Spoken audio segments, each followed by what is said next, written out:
13 अगस्त 1972 रावलपिंडी की वो काली रात। आसमान में बादल गरज रहे थे, बिजली चमक रही थी और तेज हवाएं पेड़ों को झकझोर रही थीं। बारिश की बूंदें जमीन पर ताबड़तोड़ गिर रही थीं, जैसे आसमान भी इस रात की साजिश का हिस्सा हो। इस तूफान की आड़ में रावलपिंडी के प्रिजनर ऑफ वॉर कैंप में कुछ ऐसा होने वाला था जो इतिहास के पन्नों में दर्ज हो गया।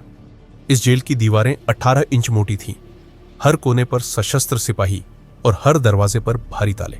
भागना, ये तो मौत को बुलावा देने जैसा था। फिर भी 3 भारतीय pilots, flight lieutenant Dilip Parulkar, flight lieutenant MS Grewal और फ्लाइंग ऑफिसर हरीश सिंह जी एक ऐसा प्लान बना रहे थे जो पाकिस्तान की इंटेलिजेंस को हैरान कर देगा। उनके पास न हथियार था, न कोई सटीक नक्शा, न कोई बाहर से मदद, सिर्फ हौसला था और अपने वतन लौटने की जिद। क्या ये तीनों उस अभेद्य जेल से निकल पाएंगे? क्या वो दुश्मन की जमीन पर आजादी की सैर कर पाएंगे? आइए इस दिल दहला देने वाली कहानी में चले, जहां हर कदम पर खतरा था और हर सांस में आजादी की पुकार। 3 दिसंबर 1971 भारत और पाकिस्तान फिर से आमने सामने थे। 1971 की जंग शुरू हो चुकी थी। आसमान में फाइटर जेट्स की गूंज, जमीन पर टैंकों की दहाड़ और दोनों तरफ के सैनिक अपनी जान की बाजी लगाए हुए थे। भारतीय वायुसेना हर मोर्चे पर पाकिस्तान को धूल चटा रही थी, लेकिन लाहौर के पास जफरवाल में एक वॉच टावर भारतीय जेट्स के लिए मुसीबत बन रहा था। इस टावर से पाकिस्तानी फौज भारतीय विमानों को निशाना बना रही थी। इसे नेस्तनाबूद करने का जिम्मा सौंपा गया आदमपुर एयरबेस की 26 स्क्वाड्रन को। 10 दिसंबर की सुबह फ्लाइट लेफ्टिनेंट दिलीप पारुलकर अपने सुखोई जेट में कॉकपिट में बैठे। उनका मिशन क्लियर था, वॉच टावर को तबाह करना। लेकिन जैसे ही वो जफरवाल के ऊपर से उड़े, एक एंटी एयरक्राफ्ट मिसाइल उनके जेट से टकराई। जेट में आग लग गई और वो अनियंत्रित होकर जमीन की ओर गोता लगाने लगा। दिलीप के पास अब एक ही रास्ता था, पैराशूट। उन्होंने कॉकपिट से इजेक्ट किया और पैराशूट की मदद से नीचे उतरे।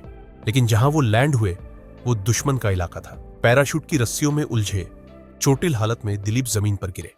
तभी उन्हें गुस्से भरे नारे सुनाई दिए, ये भारतीय पायलट है। चीखते हुए लोगों ने उन पर हमला कर दिया। किसी ने उनकी वर्दी फाड़ दी, किसी ने उनका सामान लूट लिया। दिलीप को इतना मारा गया कि वो बेहोश हो गए। अगर पाकिस्तानी सिपाही वहां न पहुंचते तो शायद वो जिंदा न बचते। सिपाहियों ने भीड़ को तितर बितर किया और दिलीप को अपनी जीप में डालकर रावलपिंडी के POW कैंप ले गए।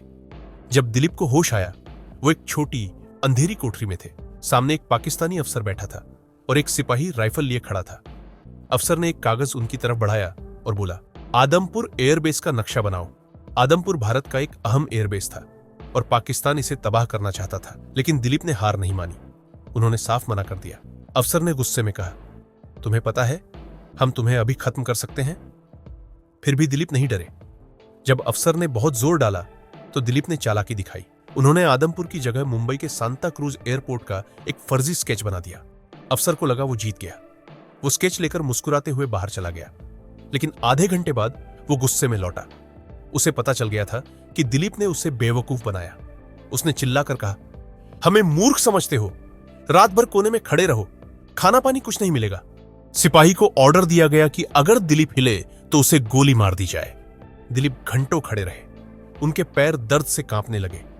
जैसे ही उन्होंने थोड़ा राहत पाने के लिए घुटने मोड़े, सिपाही ने राइफल तान दी। दिलीप ने फिर से खुद को सीधा किया। रात के आखिरी पहर में सिपाही का दिल पिघल गया।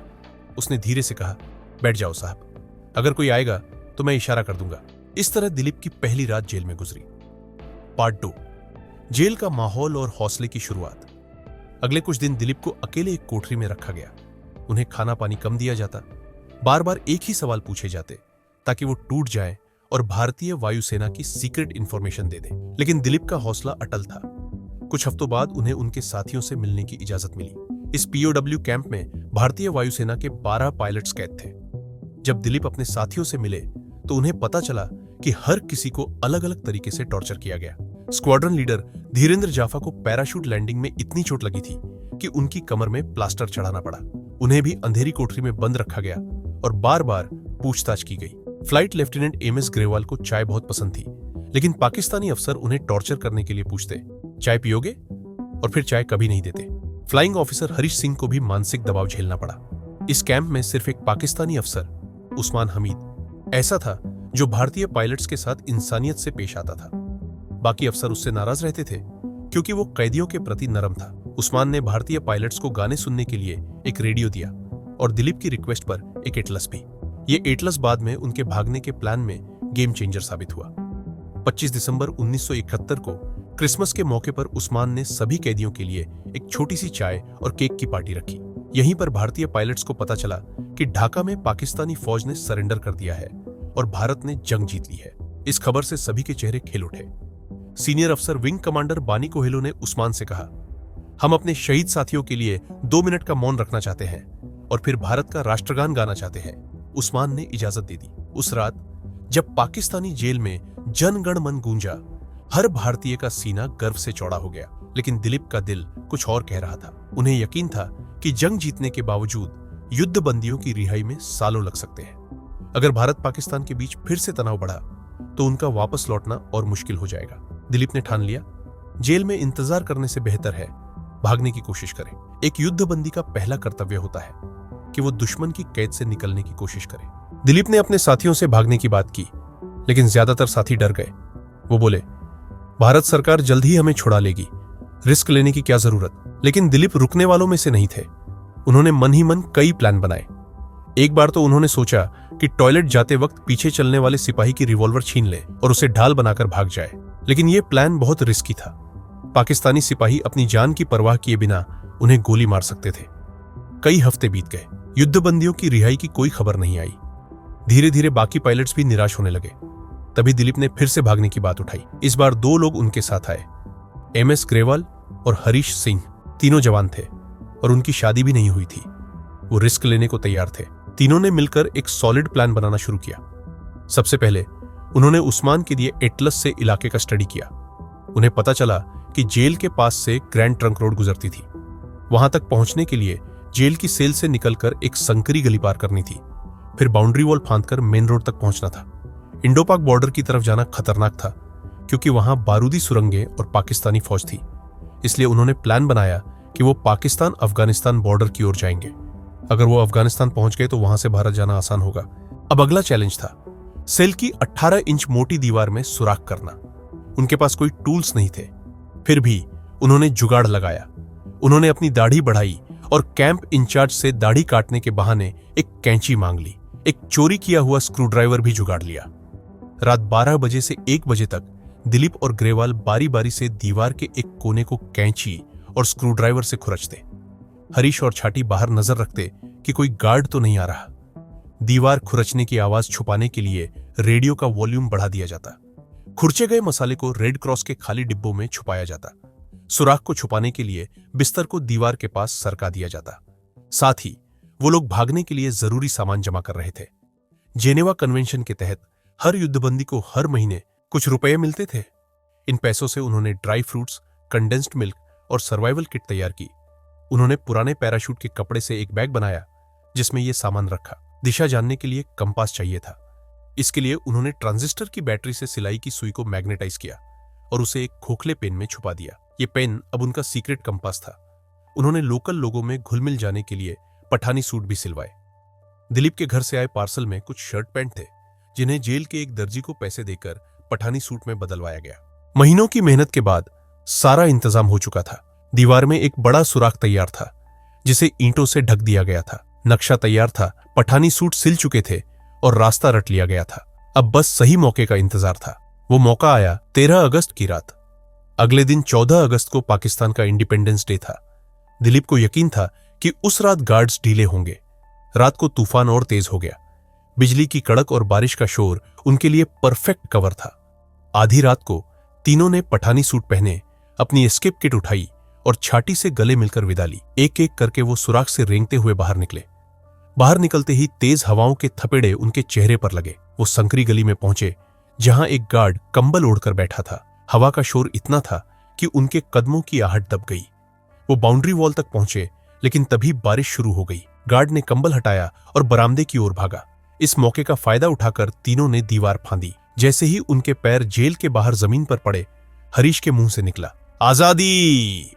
लेकिन असली आजादी अभी 250 किलोमीटर दूर थी। तीनों तेज कदमों से बस स्टेशन पहुंचे और पेशावर की बस पकड़ी। सुबह 6 बजे वो पेशावर पहुंच गए। उन्होंने अपने नाम बदल लिए। दिलीप बने फिलिप पीटर, ग्रेवाल बने अली अमीर और हरीश बने हेराल्ड जैकब। वो खुद को ईसाई बताने वाले थे ताकि पूछताछ में पकड़े न जाए। पेशावर से वो जमरूद रोड गए फिर एक लोकल बस की छत पर बैठकर लंडी कोतल पहुंचे। अब वो तोरखम बॉर्डर से सिर्फ 5 किलोमीटर दूर थे, लेकिन रास्ता पूछना रिस्की था। उनके नक्शे में लंडी खाना रेलवे स्टेशन दिख रहा था, जो 1932 में बंद हो चुका था। जब उन्होंने एक चाय की दुकान पर लंडी खाना का रास्ता पूछा तो लोग उन्हें अजीब नजरों से देखने लगे। तभी एक शख्स ने पूछा, तुम लोग कौन हो, कहां जा रहे हो? दिलीप ने कहा, हम पाकिस्तान एयरफोर्स के अफसर हैं, छुट्टियों पर लंडी खाना घूमने जा रहे हैं। लेकिन वो शख्स तहसीलदार का क्लर्क था। उसे शक हो गया। उसने कहा, यहां कोई लंडी खाना नहीं है, तुम बंगाली हो जो अफगानिस्तान भाग रहे हो। भीड़ इकट्ठा हो गई। दिलीप ने आखिरी दांव खेला। उन्होंने कहा, हम पाकिस्तान एयरफोर्स के एयरमैन हैं, हमने इस वतन के लिए खून पसीना बहाया है। अगर यकीन नहीं तो रावलपिंडी के उस्मान हमीद से बात करो। तहसीलदार ने उस्मान को फोन किया। दिलीप ने उस्मान से बात की और सारा माजरा समझा दिया। उस्मान समझ गए कि वो तीनों भाग निकले हैं। उन्होंने तहसीलदार से कहा, इन्हें हिफाजत में रखो, हमारे सैनिक आ रहे हैं। सेल नंबर 4 का सुराग पाकिस्तानी गार्ड्स के लिए तमाचे की तरह था।